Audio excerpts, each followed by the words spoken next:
Hey everyone, welcome to The Explainer.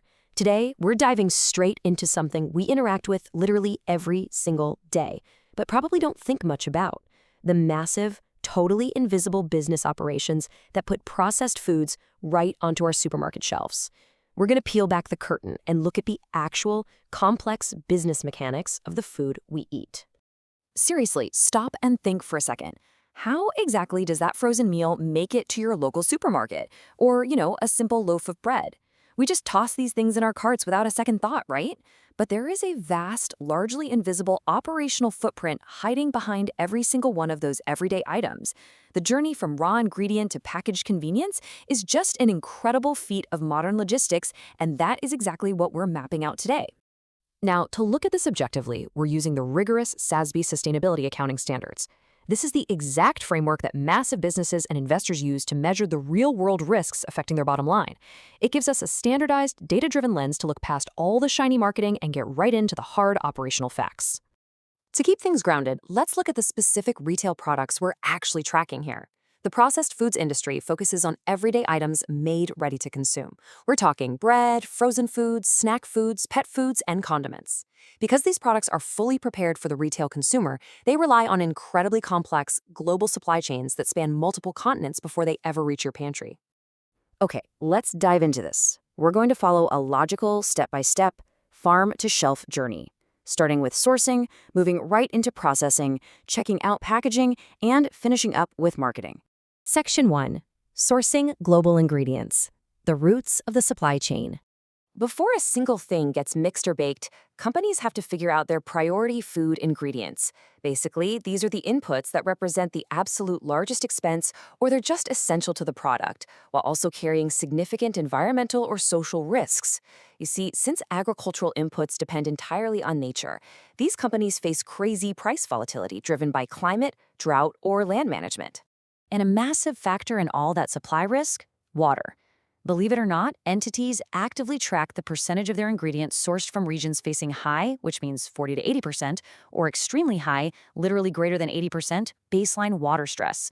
Using tools like the World Resources Institute's Aqueduct, they actually have to figure out if these regions even have enough water to sustain long-term crop production. So, to mitigate those environmental and social risks in the supply chain, businesses track the percentage of ingredients certified to major third-party standards. For example, Bonsucro ensures sustainable sugarcane. The RSPO handles sustainable palm oil. Fairtrade International monitors labor standards, and USDA Organic verifies, organic systems. Securing ingredients with these certifications is absolutely crucial for maintaining steady supplies and managing reputational risks. Companies also go right in and directly audit their Tier 1 suppliers. If an audit turns up a nonconformance, whether it's a major one, like an immediate health and safety danger, or just a minor isolated procedural hiccup, that supplier is put on the clock. They have to complete a corrective action plan within a strict 90-day countdown. Tracking these specific rates is how entities guarantee their supply chain stays resilient. Section 2. Processing. Energy, water, and safety. Now, what's really interesting about this process is what happens when we enter the massive manufacturing facilities where raw inputs actually become finished products. Running these plants requires an intense, dual resource burden. On one side, you have massive energy needs for cooking, heavy refrigeration, and packaging operations. On the other side, vital water needs for processing the food, cleaning everything to strict hygienic standards, and dealing with all the wastewater discharge. Because this industry eats up so much energy, particularly natural gas, these producers are highly exposed to volatile fossil fuel prices. So how do they protect themselves? They diversify. They carefully track and manage the split between the electricity they purchase from the grid, the energy they generate themselves, and renewable sources like wind, solar, geothermal, hydro, and certified biomass. Of course, inside these high-energy processing plants, food safety is paramount. Poor management here leads to spoilage, contamination, and ultimately massive financial losses. So it's zero tolerance.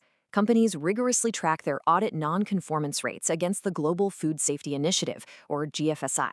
They monitor both major and minor non-conformances and their corrective action rates to guarantee safety standards are met at every single step. But, even with all those strict audits, things can still go wrong, which makes product recalls a very critical operational metric.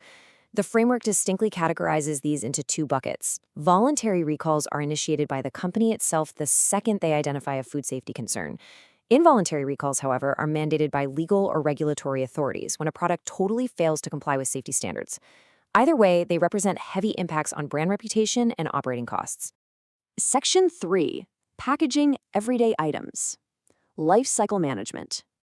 All right, so once the frozen food is cooked, or the bread is baked and verified safe, it has to be packaged for the retail shelf.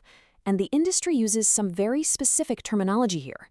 Primary packaging is what directly touches the food, like the bag holding your frozen peas. Secondary packaging is what holds those primary packages together. The standards explicitly focus on tracking these two and completely exclude tertiary packaging, which is just the bulk material used for warehouse transport. Entities have to measure the environmental impact of their primary and secondary packaging across its entire life cycle, basically looking closely at where it comes from and where it goes. On the input side, they track the total percentage of packaging made from recycled or renewable materials. Then on the output side, they measure what percentage is actually recyclable, reusable, or compostable by the end consumer. Managing this whole life cycle requires some advanced strategies. Entities work constantly to optimize packaging weight and volume, utilize alternative materials, and perform comprehensive life cycle assessment analyses. And this is a real game changer because innovating lighter, more efficient packaging doesn't just reduce the environmental footprint, it also drastically cuts down the heavy costs associated with transporting these everyday retail goods. Section 4. Marketing, Health, and Nutrition. Informing the consumer. Okay, the ingredients were sourced, processed, and packaged. Now they actually have to sell. Consumer demand totally dictates product success, and right now, there's a massive focus on health and nutrition. Entities actually track this financially by monitoring their revenue generated specifically from products boasting no additives, or those marketed as low-fat, diet, or rich in vitamins. Marketing practices, especially regarding target audiences, are also closely monitored. Entities have to measure the exact percentage of their total advertising impressions that are made on children, which is generally defined by law as age 12 and under. Within that metric, they also track what percentage of those specific impressions are promoting products that actually meet established dietary guidelines for healthy eating. Labeling transparency is another huge factor in consumer choice and regulatory compliance. The industry objectively accounts for varying consumer ingredient preferences by tracking the revenue split between products. Specifically, they measure the revenue from products clearly labeled as containing genetically modified organisms versus the revenue coming from products carrying certified non-GMO labels. So, the crucial point is this. When you look at a simple item on a grocery store shelf, you're looking at the final result of an incredibly complex operational journey. We're talking agricultural goods sourced from globally water-stressed regions, processed in energy-intensive plants under zero-tolerance safety audits, wrapped in heavily optimized life cycle packaging, and marketed under strict nutritional labeling standards. It truly is a marvel of modern operations. We've covered a ton of ground today, mapping out the raw data and the invisible business operations that completely define the processed foods industry.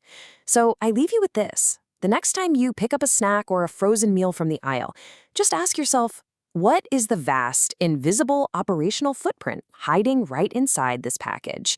Thanks for joining me on this explainer, and keep questioning the world around you.